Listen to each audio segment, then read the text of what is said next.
Hey YouTube comic community, it's Jimmy the Geek Aficionado, back with another haul from the Chicagoland area. But the first book we're going to talk about is actually not from the Chicagoland area. I got this one off of Whatnot from a great seller named Theo, or Rage Theo as he's on there. And this is Avengers Arena number 14, the classic, what do we call that, homage or swipe of Wolverine number 1 by Frank Miller, this time with his clone X-23. So I thought it might make a nice little pairing to finally have a copy of this in my collection. Not quite as high grade as I would have liked, but we're going to give it a press and see where it ends up. So a cool book nonetheless. Digging that, and we'll put it next to our very own Wolverine number 1. Next couple of books are from my local comic shop, Jay's Comics. We've got this very cool copy of Invincible Red Sonja with a Teenage Mutant Ninja Turtles cover swipe. So I thought that looked kind of fun. Figured I'd pick it up. Here we go with Catwoman number 44 with an amazing Jenny Frison variant cover.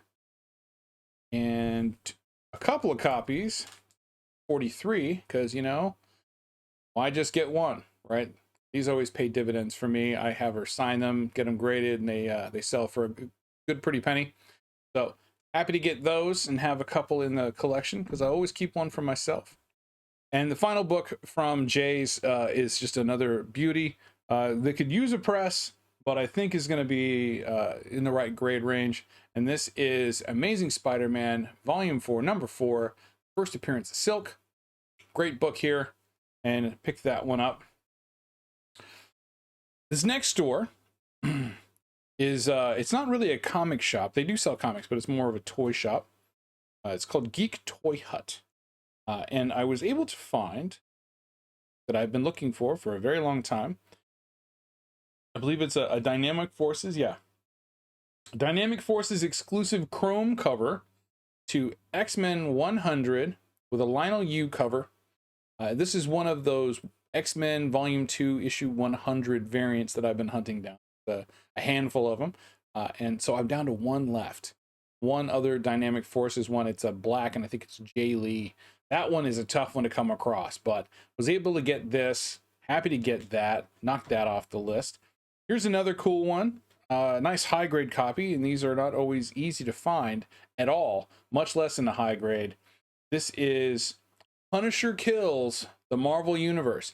I've never owned this book before, and I was happy to find it and find it for a good price, especially to be able to pick it up. Even if I resell it, I just wanted to read it once and check it out, see what it was all about, you know, what all the hubbub was. But a great book. Happy to get that. Good, nice, good price. This is going to be for sale because there's a lot of hoopla going around about this guy. This is Wonder Man number 1. This is the first solo titled series. So Wonder Man first appears in Avengers number 9, has a little run in the Avengers, finally gets his own solo work in Marvel Premiere, I forget which issue, somewhere in the 40s, and then finally gets his own self-titled series. This is the first issue of that self-titled series. These things are going for about 25 bucks. I think I got it for 5, so happy to get that. And I'll always pick up these anytime I find them for dirt cheap, because these usually go for about $15-20 themselves. This is an Adam Hughes Vengeance of Vampirella number 1. So this is gonna get sold. Nice to pick up, you know, stuff that I can resell for a better price. And this next store, as a matter of fact, I got a number of things from here that were just basically designed to be resold. So we're gonna check those out. Pay no attention to the price tags that are on it because I didn't even pay that. But this first one, this is an oldie but a goodie. This is Superboy number 89. And this is the first appearance of Mon-El. So if you're not familiar with who Mon-El is, if you watch the Supergirl TV show, he showed up on there. He's not Kryptonian, but he has similar Kryptonian powers. He's from Daxam, the planet Daxam. And they also surround a red giant. So when he's under the yellow sun, he gets powers, but lead also kills him. So while it blinds Superman from being able to see things, lead kills him. So It wasn't very good for him. He had to go into the Phantom Zone, which really sucks.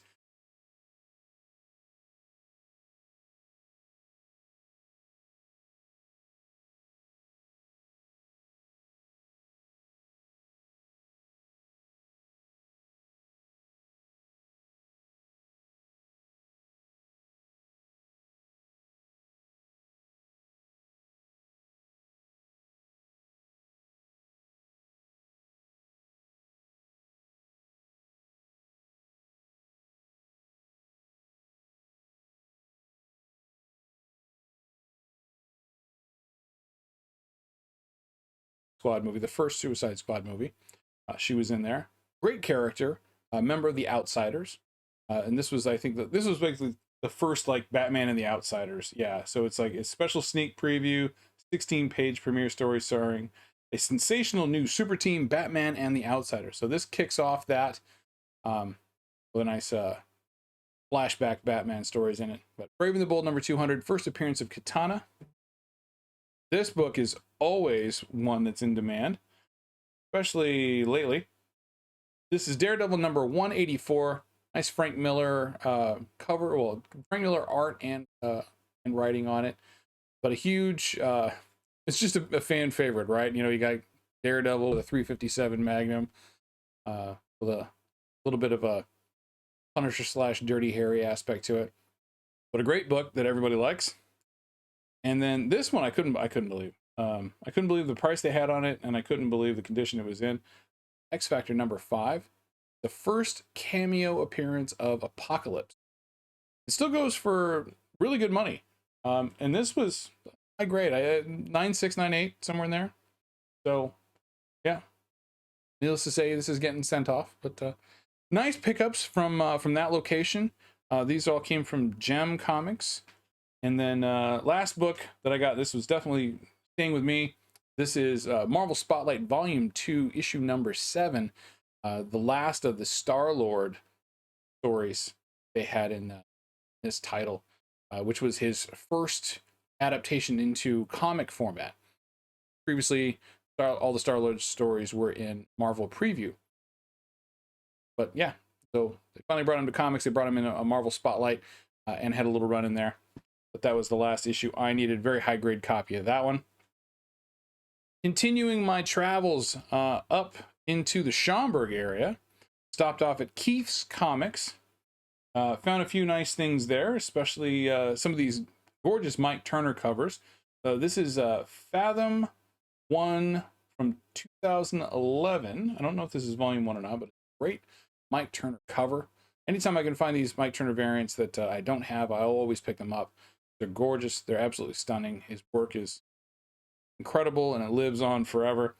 This is the New York Comic Con exclusive from 2009. This is issue number 5.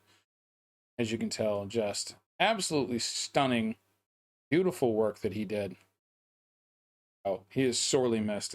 I absolutely love the work. I couldn't believe how cheap I got this book. I really can't. If you're fans of my channel or my Instagram, follow me anywhere there, watch my stuff, you'll know that I'm a fan of Strangers in Paradise. This is volume 2, issue number 1.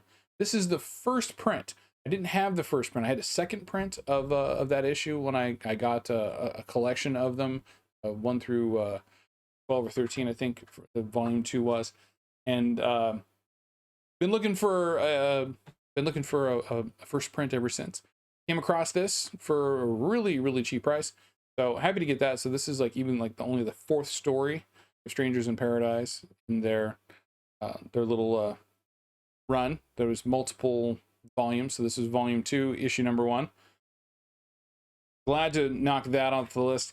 Now, super happy to get this one. This is one of my favorites, right? Because I absolutely love these. When they did the Marvel Legacy, that event, you know, where they renumbered everything back to the old numberings and everything, they put out these Jack Kirby t-shirt variants. And I'm super close. I've only got 2 left now to get. And this is one of the ones that I had left to, on the list. This is Incredible Hulk number 709. So this is what they used to print on the t-shirts in the 60s, late 60s, early 70s, I want to say. But these were all t-shirts, so they're called the t-shirt variants because they just took the artwork that Jack Kirby did for those shirts and they put them onto these covers. So got the Hulk one, still have a couple left. I think I'm still looking for the Thor one and the Marvel 2-in-1 thing where Thing's walking away. Super funny. But that's it from Keith's. So a nice little grouping from there. And this last set is actually from Half Price Books. So get some cool stuff out of there, I'll tell you that much. Particularly, I was able to get the last of the Black Widow issues that I was missing. Issue number 6, Adam Hughes cover. Not the best, but you know, I'm a run collector. What can I? Nothing else. I wanted to read the story. And these were all like $2 or $1. I think these were $1. These are All-Star Squadron number 9, the Citizen Steel there, or Steel as he was called at the time, and All-Star Comics number 8. These are basically like JSA stories, right? Justice Society of America. They kind of came back in All-Star Comics, yeah, and then they had All-Star Squadron. So getting those because I enjoy the stories, those characters. And again, some more Mike Turnell goodness. This is Fathom Killian's Tide, issue number 3, with a great Mike Turner cover there. Sorry about the glare. Another great Mike Turner cover, Killian's Tide number 4, with a bloody Killian there.